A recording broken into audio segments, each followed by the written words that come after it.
Vous êtes-vous déjà senti complètement dépaysé, comme si vous viviez dans un monde qui ne comprend pas ce qui se passe à l'intérieur de vous? Vous êtes-vous déjà réveillé avec le sentiment que plus rien n'a de sens, comme si tout s'effondrait à l'intérieur, mais sans pouvoir expliquer pourquoi?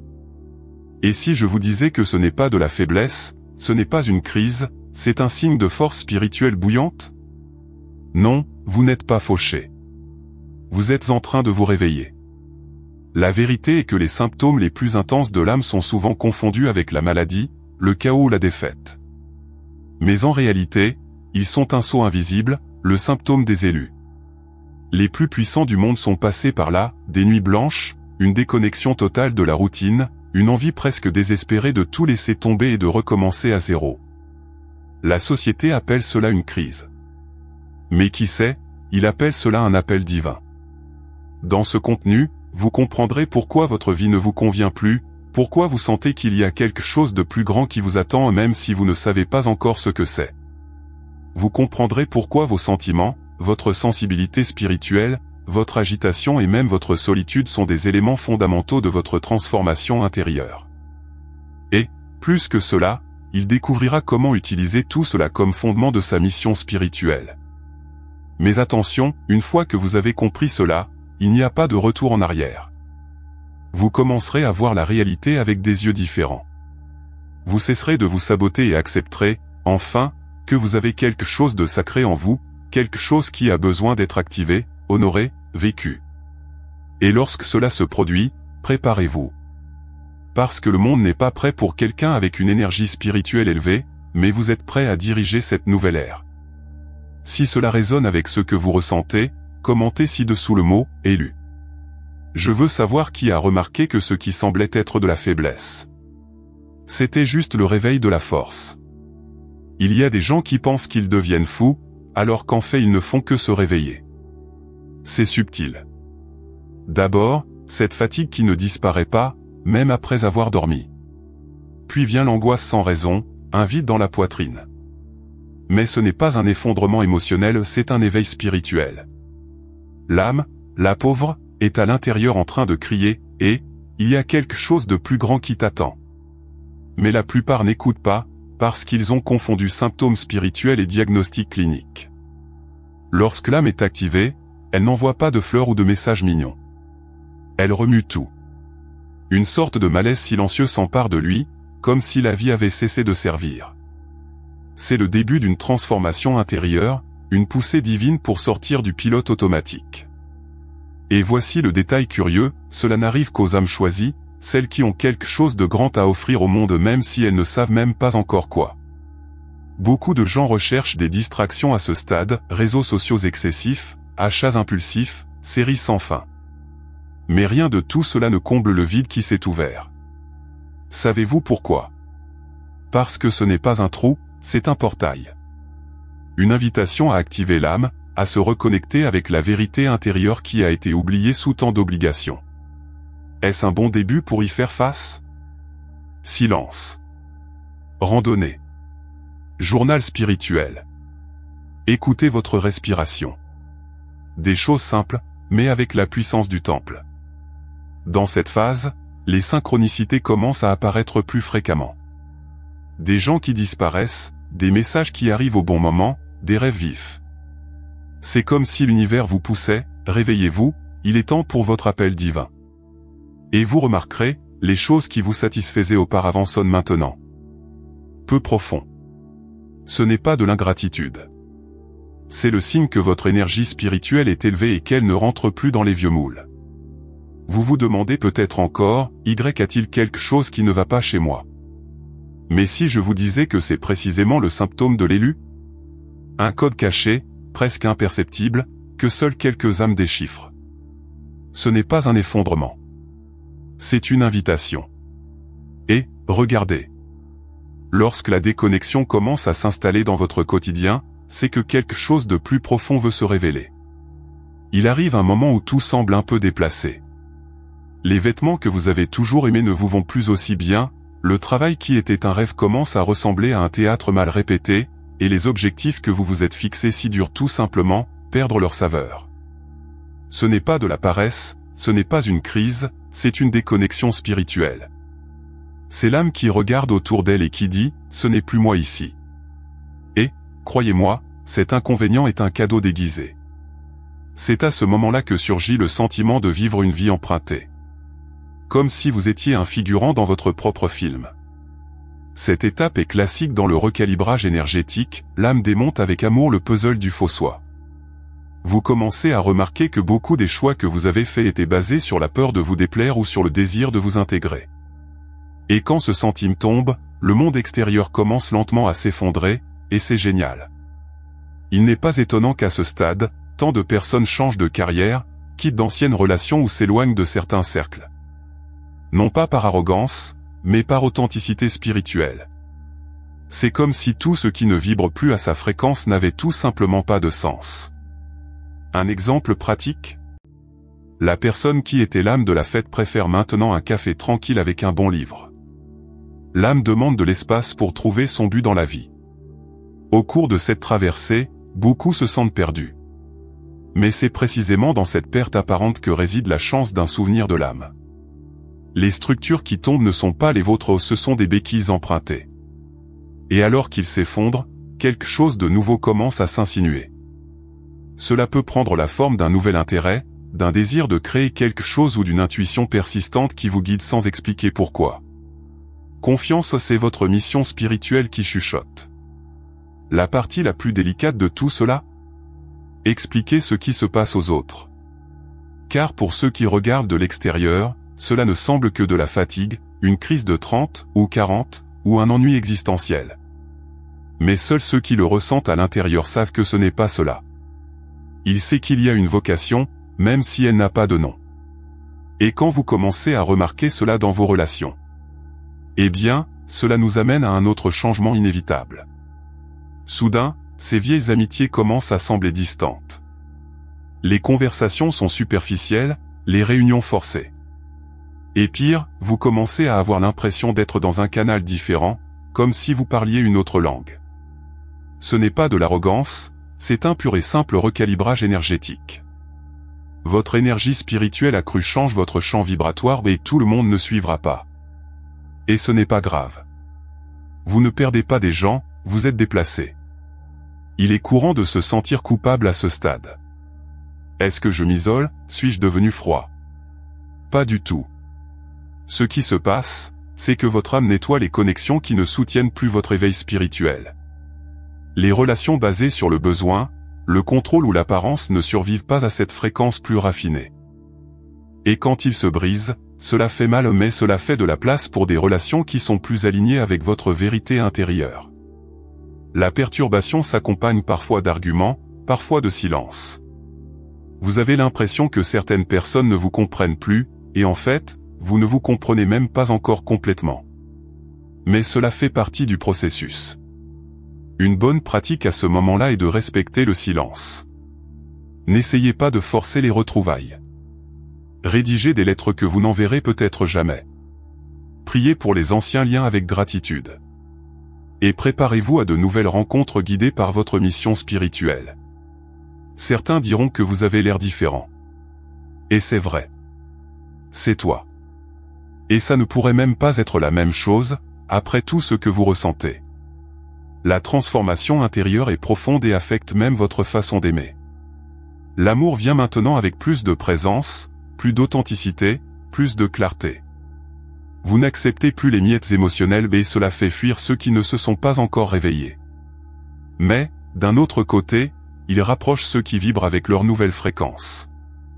Et il est curieux de voir comment, au milieu de ce processus, sa sensibilité spirituelle est affinée. Vous commencez à percevoir des intentions tacites, à saisir des vérités derrière les sourires. Et cela vous donne une nouvelle façon de voir le monde. Net. Plus sélectif. Et ce nouvel objectif vous montrera quelque chose de surprenant sur l'environnement qui vous entoure. Il arrive un moment où tout semble trop. La lumière vive vous dérange, le bruit vous irrite, même l'odeur du parfum que vous avez toujours porté commence à provoquer des nausées. Ce n'est pas la fraîcheur, c'est la sensibilité spirituelle qui émerge. Lorsque l'âme passe par un recalibrage énergétique, le corps le ressent. Et il est désolé. Vous ne réagissez plus au monde comme avant, vous le percevez d'une manière plus subtile, plus vraie, plus grossière. Les endroits bondés commencent à causer une gêne physique. Les rassemblements sociaux deviennent un champ de mine de surcharge. Même le supermarché peut devenir un marathon émotionnel. C'est l'un des symptômes spirituels les plus difficiles, car il semble que le monde entier vous attaque. Mais ce n'est pas le cas. C'est juste que maintenant vous obtenez ce que vous manquiez auparavant, des énergies, des émotions, des vibrations. Votre âme nettoie les filtres et active de nouveaux capteurs. Et le plus intéressant, cela se produit également avec les aliments que vous consommez. Ces aliments trop transformés, par exemple, peuvent commencer à vous rendre malade. Et ce n'est pas seulement physique, c'est vibratoire. Un bon conseil ici est de commencer à consommer des aliments vivants, naturels et biologiques. Cela aide à la transformation intérieure et maintient votre nouvelle fréquence. Il vaut également la peine d'investir dans des bains aux herbes, de fumer et même de courtes périodes de jeûne, si cela a du sens pour vous. Autre point curieux, vous commencez à sentir les gens avant même de leur parler. Un message arrive et vous savez déjà s'il sera bon ou mauvais rien que par le sentiment. C'est votre souvenir de l'âme qui revient en action. Votre intuition est plus aiguisée, votre champ est plus mince.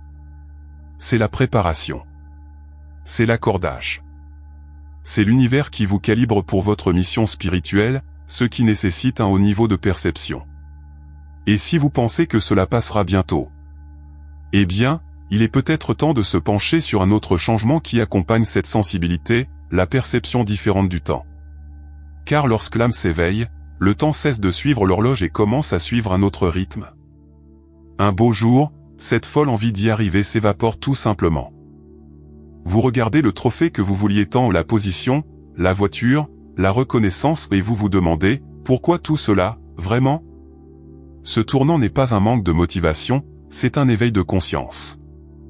L'âme commence à échanger des objectifs extérieurs contre un but de vie, et l'ambition se transforme en présence. C'est comme si la donne avait changé, mais que vous étiez le seul à l'avoir remarqué. L'ancienne soif de compétitionner, de gagner et de prouver quelque chose cède la place à un désir tranquille de vivre de manière significative. Les objectifs sont désormais différents, la paix, l'authenticité, le temps de qualité. Cela semble contradictoire, n'est-ce pas? Mais c'est à ce moment-là que vous commencez à réaliser que votre valeur n'est pas dans ce que vous faites, mais dans ce que vous devenez. C'est la base de votre authenticité spirituelle, l'engagement d'être, pas seulement de paraître. Vous pouvez même continuer dans le même travail, mais vous le verrez avec de nouveaux yeux. La promotion n'est plus un trophée et devient une plateforme pour exprimer votre âme. Le réseautage devient une véritable connexion. L'objectif de grandir devient une mission de service. Vous voulez un exemple pratique? Au lieu de vous efforcer d'être le meilleur de l'équipe, vous commencez à inspirer les autres à évoluer également. C'est le genre de leadership qui naît d'une haute énergie spirituelle. Et bien sûr, cela peut provoquer de l'étrangeté chez les gens qui l'entourent. Avez-vous perdu votre ambition, vous demandera-t-on. Et peut-être que vous souriez et disiez, oui, je l'ai fait. Mais j'ai eu quelque chose de mieux. Parce que la vérité intérieure n'a pas besoin d'être mise en lumière, elle brille d'elle-même. Vous commencez à travailler plus légèrement, sans ce poids constant de faire vos preuves. Et plus vous vous alignez avec votre âme, plus le monde extérieur commence à répondre avec synchronicité. C'est à ce moment-là que le temps, cette vieille connaissance qui vous a toujours poussé à aller de l'avant, commence à agir différemment. Soudain, une minute peut sembler une heure. Ou à un moment donné, il peut s'évaporer comme si de rien n'était. Et cette distorsion subtile marque la prochaine étape de votre voyage. Avez-vous déjà eu l'impression qu'une journée entière passait en 10 minutes ? Ou qu'une simple conversation a duré une éternité dans le meilleur sens du terme? Bienvenue dans le changement de perception du temps. Cela se produit lorsque l'âme commence à suivre l'horloge du divin, et non plus celle des agendas. Ce qui était autrefois urgent semble maintenant hors de propos. C'est le recalibrage énergétique qui affecte même votre sens du temps. La minuterie interne est déprogrammée, et commence à jouer une nouvelle chanson. L'esprit linéaire en souffre. Mais j'avais tellement de choses à faire aujourd'hui. Mais maintenant, votre âme choisit ce qui compte vraiment. Le temps spirituel ne se mesure pas en heures, mais en présence. Vous commencez à vivre davantage dans le présent, à ressentir chaque instant plus profondément. Ce qui était une perte de temps devient une source d'énergie. Un exemple ? S'asseoir pour prendre le thé calmement devient un rituel d'ancrage. C'est l'éveil de la conscience en action. De plus, vous commencez à percevoir les synchronicités plus clairement. Tout semble être ajusté au millimètre près. Un retard devient une opportunité. Un événement imprévu devient une redirection. C'est comme si l'univers jouait aux échecs avec vous, avec seulement 3 coups d'avance. Lorsque cela se produit, c'est un signe que votre mission spirituelle est menée avec soin, même si vous n'avez pas toute la carte en main. La vie cesse d'être un marathon et devient une danse. Et dans cette danse, chaque pas a de la valeur, même s'il semble lent. Les résultats viennent avec plus de fluidité, moins d'effort. Cela ne signifie pas que vous allez arrêter de jouer, cela signifie que vous allez agir avec des directives. Et la direction vient de la mémoire de l'âme, pas de la liste de choses à faire. Vous bougez parce que vous ressentez l'appel, pas parce que vous avez peur d'être laissé pour compte. Et, au milieu de ce nouveau rythme, il y a une envie presque inexplicable de s'éloigner un peu du monde. Non pas par tristesse ou par évasion, mais par quelque chose de plus profond, un vrai besoin d'être seul. Pas pour se cacher, mais pour écouter. Il arrive un moment où le bruit du monde devient insupportable et je ne parle pas seulement du son. C'est le bruit des attentes, des opinions des autres, des rôles que vous avez toujours joués. Et puis il y a un désir presque viscéral d'être seul. Mais ce n'est pas de l'isolement. C'est la solitude sacrée. Une retraite intérieure où votre âme peut enfin respirer. Dans cette phase, le silence devient baume et la solitude, temple. Ceux qui le voient de l'extérieur ont parfois peur, ça va. Et oui, c'est le cas, mais en mieux que jamais. Parce qu'être seul ne signifie pas être perdu, mais centré. L'âme a besoin d'espace pour intégrer tout ce qui se passe. C'est le moment d'écouter la vérité intérieure qui a toujours été là, étouffée par tant de bruit. Méditation, balade dans la nature, cahier de connaissances de soi. Tout cela contribue à garder cet espace sacré ouvert. C'est dans ce silence que beaucoup de choses se révèlent. Vous remarquez des peurs que vous ne saviez même pas que vous aviez, des désirs que vous aviez enfouis et des talents qui ont été oubliés. Cette phase de transformation intérieure n'est ni rapide ni confortable, mais elle est puissante. Un exemple pratique ? Commencez à prendre une journée par semaine pour être dans un silence numérique complet, pas de téléphone portable, pas de nouvelles, juste vous et vous. Cela vous semblera étrange au début, mais ensuite, addictif. Il est intéressant de noter que cette solitude attire également de nouvelles connexions. Parce que lorsque vous vous retirez, vous recalibrez votre fréquence, et cela appelle des personnes différentes, des situations plus alignées, des opportunités qui ont du sens. Cette recherche de la solitude est, en fait, un accord pour votre mission spirituelle. C'est comme si l'univers disait, avant de vous envoyer dans le monde, j'ai besoin que vous vous écoutiez d'abord. Et c'est précisément dans cet espace de silence que quelque chose commence à se manifester en vous. Une bonne agitation, un pouce en non. C'est le sentiment qu'il y a quelque chose de plus, une mission trop grande pour être ignorée. C'est difficile à expliquer, mais il y a quelque chose qui palpite dans ma poitrine. Il n'a pas de nom, pas d'écriture, mais il a de la force. Vous avez l'impression que vous n'êtes pas venu pour un tour, que votre existence a quelque chose de plus, que vous ne savez toujours pas comment mettre en mots. C'est la phase de l'appel divin silencieux. Une intuition profonde qui vous époustoufle, il y a quelque chose de grand qui vous attend. Et vous commencez à soupçonner que votre vie ne convient plus parce qu'elle a été faite pour être plus grande. C'est comme si chaque tâche de routine était devenue trop petite. Aller au travail, payer les factures, suivre le courant. Tout semble étroit. Non pas parce que la vie est mauvaise, mais parce que votre âme est plus grande. C'est l'un des symptômes spirituels les plus intenses, le pressentiment constant que quelque chose de géant veut naître, mais n'a pas encore de forme. Et cela peut être pénible, mais c'est aussi l'indication que vous êtes dans la phase d'activation de l'âme. Beaucoup de gens à ce stade ont l'impression de perdre du temps. Mais ce n'est pas le cas. L'invisible mûrit. Pensez Y comme à une grossesse spirituelle. Vous ne voyez pas le bébé, mais il est là, en train de se former. Vous voulez un exercice pratique? Commencez à énumérer les choses qui vous touchent, causes, thèmes, idées. Cela aide à diriger cette agitation et commence à donner un visage à votre mission spirituelle. Et n'oubliez pas, l'âme murmure avant de crier. Vous remarquerez que les signes deviennent plus clairs. Des rêves récurrents, des phrases qui se répètent dans les conversations, des livres qui vous viennent, par hasard.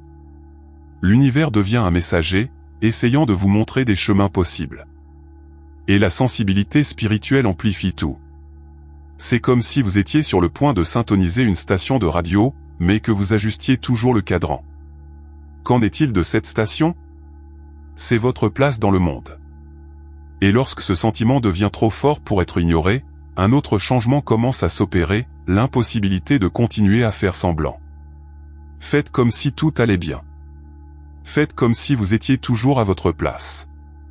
Faites comme si vous n'étiez pas appelé. Et c'est là qu'intervient l'étape suivante, le besoin brutal de vivre avec la vérité radicale.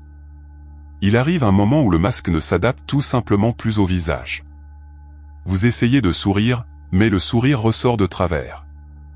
Il essaie de plaire, mais se sent malade.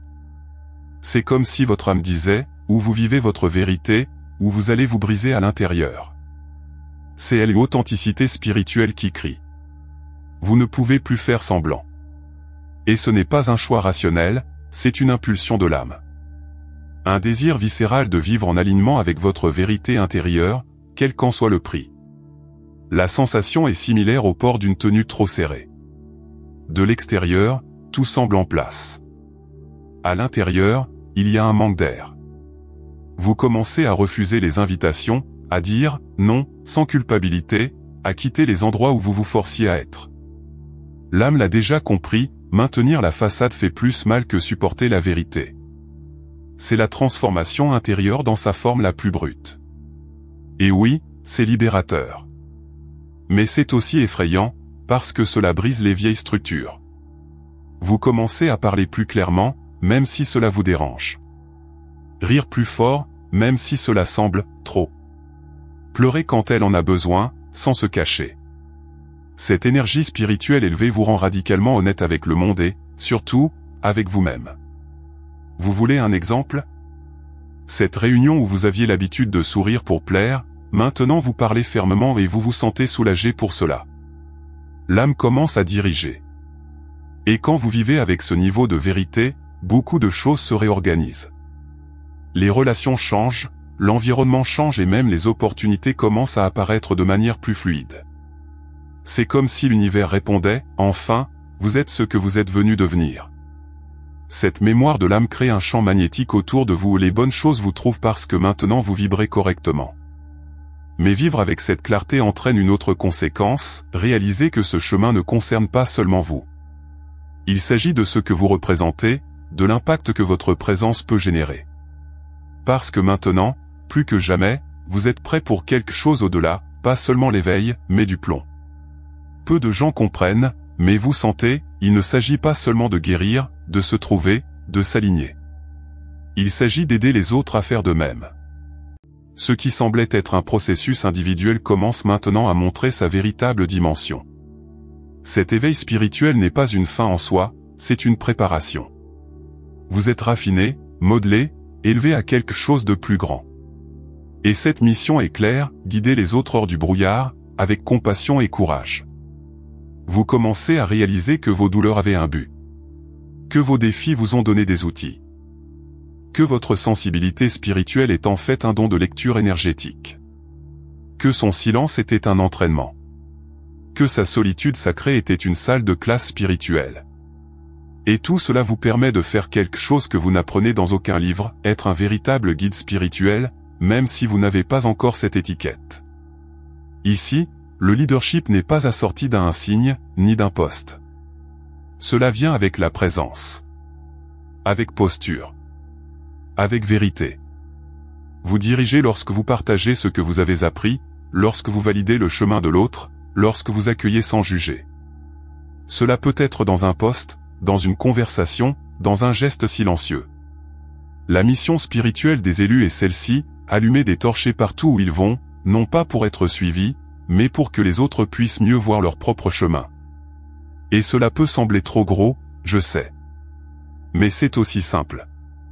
Commencez petit, écoutez avec présence. Partagez ce qui vous a transformé. Soyez un exemple de votre propre guérison. Parce que la plus grande autorité vient de l'expérience, pas de la perfection. Et vous avez quelque chose que beaucoup recherchent encore, l'authenticité spirituelle.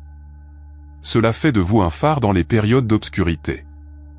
Et si vous êtes arrivé jusqu'ici, en ressentant tout cela sur votre peau, alors maintenant, vous savez. Vous n'êtes pas ordinaire. Cela ne l'a jamais été. Vous faites partie de ceux qui sont venus pour se souvenir, pour s'éveiller, pour transformer. Et peut-être êtes-vous maintenant prêt à découvrir que ce symptôme rare, cet inconfort béni, n'était pas une fin. Ce n'était que le début.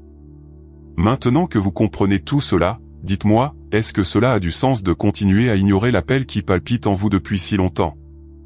Combien de temps allez-vous encore essayer de rentrer dans un moule qui a clairement été fait pour quelqu'un que vous n'êtes plus parce que, avouons-le. Après le réveil, faire semblant de dormir est la chose la plus fatigante au monde. Vous avez déjà les clés. Il a les connaissances. Il a les signes. Et plus que cela, il a une âme prête. La seule question qui reste est la suivante, qu'allez-vous faire de tout cela? Laisserez-vous ce souvenir de l'âme se transformer en poussière ou allez-vous transformer votre vie en une expression vivante de votre mission spirituelle? Maintenant, c'est à vous de décider. Commencez petit, mais commencez. Méditez, écrivez, observez-vous, permettez-vous. Ce que vous ne pouvez plus faire, c'est continuer à dire « un jour je verrai ça ». Le temps spirituel est maintenant. Et plus vous le remettez à plus tard, plus la vie crie. Ainsi, qu'est-ce que ce sera? Commentez ci-dessous le mot « maintenant » si vous pensez que c'est le tournant. Et profitez-en, abonnez-vous à la chaîne et activez les notifications, car ce n'est que le début du voyage. J'ai encore beaucoup à vous montrer et vous avez beaucoup à réveiller. Vous n'êtes pas brisé, vous vous souvenez simplement de qui vous êtes vraiment.